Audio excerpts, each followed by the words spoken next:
Assalamualaikum warahmatullahi wabarakatuh. Perkenalkan, nama saya Devina Maura Wulandari dengan NIM 12 11 22 12 0019.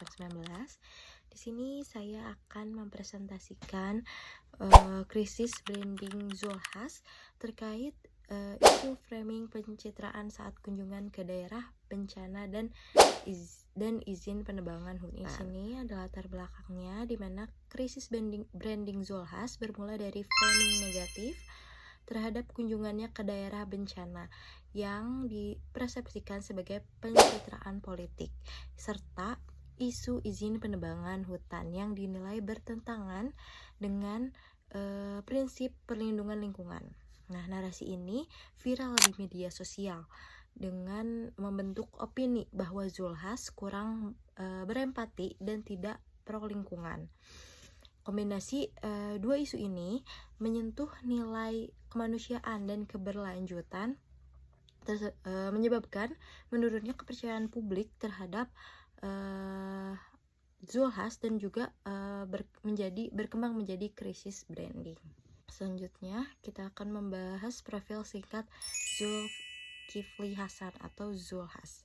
Nah, Zulkifli Hasan atau Zulhas ini merupakan Menteri Perdagangan Republik Indonesia dan tokoh politik nasional yang dikenal sebagai pimpinan partai yang besar. Dalam posisinya, Zulhas berperan sebagai representasi pemerintah dalam perumusan dan pelaksanaan kebijakan strategis, yaitu khususnya di bidang ekonomi dan perdagangan. Oke, selanjutnya ada isu utama, yaitu ada dua, framing percintaan kunjungan dan yang kedua, izin penebangan hutan atau kebijakan kehutanan. Nah, untuk isu framing pencitraan kunjungan bencana, isu ini muncul setelah beredarnya visual dan pemberitaan mengenai aksi Zulkifli Hasan yang terlibat memikul bantuan beras saat kunjungan ke lokasi bencana banjir di Sumatera.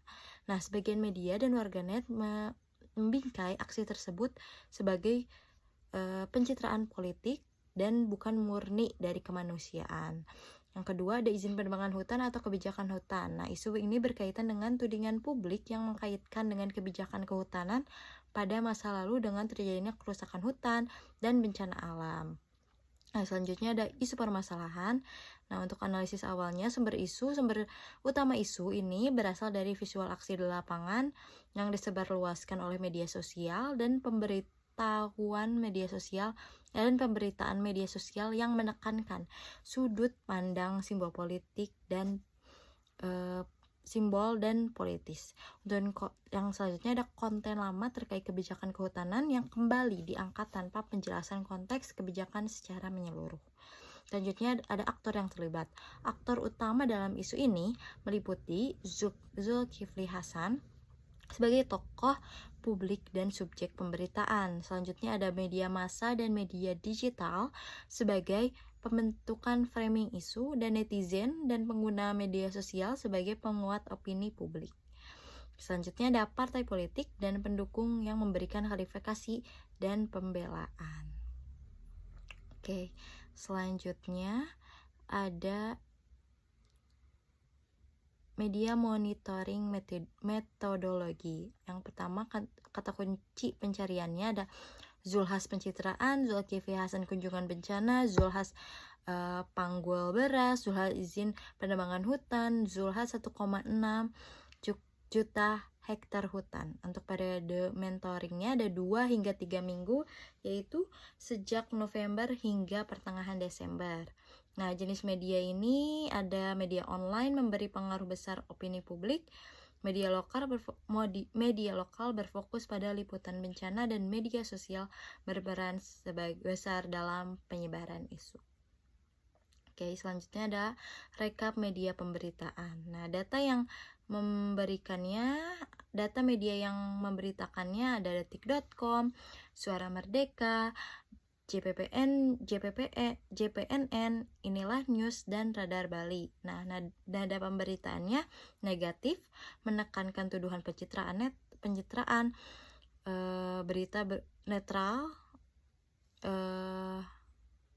berita berupa klarifikasi positif, dan pembelaan dan menekankan untuk membantu korban.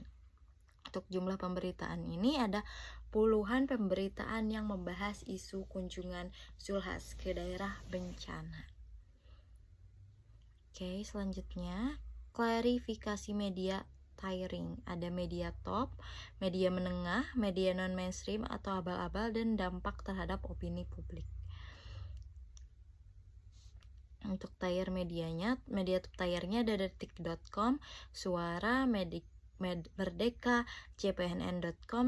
Media menengahnya ada inilahnews.com, Radar Bali, dan media non-mainstream atau viralnya ada mtvnews.id. Oke, untuk selanjutnya tier medianya untuk yang positif ini hanya 30% dan juga untuk negatif berada di 70%. Nah, untuk top tier medianya ada beberapa top tier media yang memberitakan atau artikel-artikel yang membahas tentang Zulhas.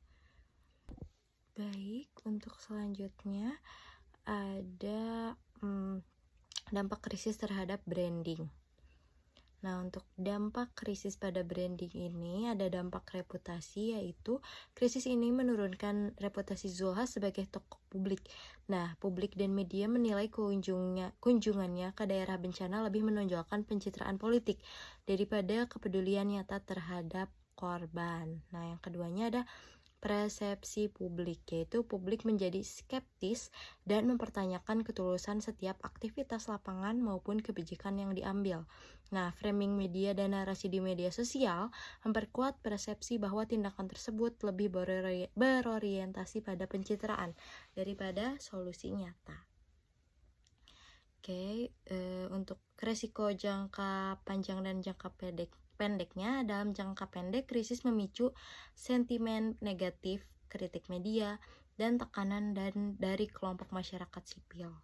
Nah, dalam jangka panjang, label tokoh pencitraan dapat melekat dan menurunkan tingkat kepercayaan publik, legitimasi politik, serta daya tarik personal serta secara berkelanjutan. Yang kedua ada upaya penanganan PR-nya, yaitu respon komunikasi. Respon komunikasinya harus cepat, empatik, dan konsisten. Nah, untuk pernyataan resmi atau statementnya, pernyataan resmi perlu mengakui adanya persepsi negatif, menjelaskan tujuan dan konteks kehadiran di lapangan, serta menunjukkan sikap evaluatif dan tanggung jawab moral. Selanjutnya ada klarifikasi isu. Klarifikasi isu ini klarifikasi izin penebangan hutan yang disampaikan secara terbuka berbasis data dan menegaskan kepatuhan terhadap regulasi prinsip berkelanjutan dan mekanisme pengawasan agar publik memahami konteks kebijakan secara objektif. Baik, untuk selanjutnya ada strategi komunikasi lanjutannya, itu ada Q&A dari media, peran juru bicara press conference, dan strategi kontennya. Nah, evaluasi penanganannya, di satu sisi kehadiran dipandang sebagai bentuk empati dan tanggung jawab pejabat negara dalam merespon krisis. Namun, di sisi lain, sorotan media terhadap aktivitas simbolik, evaluasi terhadap isi kebijakan kehutanan menunjukkan bahwa keterkaitan antara bencana di Sumatera dan kebijakan Zulkifli Hasan saat menjabat bersifat kompleks dan tidak sederhana yang digambarkan dalam narasi publik. Klarifikasi yang menyebut bahwa kebijakan tersebut bersifat administratif dan tidak otomatis membuka izin eksploitasi hutan memperlihatkan adanya kesenjangan pemahaman publik terhadap mekanisme kebijakan kehutanan. Oke, selanjutnya ada rekomendasi strategi PR, yaitu memperkuat komunikasi berbasis substansi, membangun transparan dan klarifikasi berkelanjutan. Selanjutnya ada pengelolaan media dan visual secara etis, dan yang terakhir ada pendekatan komunikasi dialogis dengan publik dan komunitas terdampak. Baik, sekian untuk penjelasan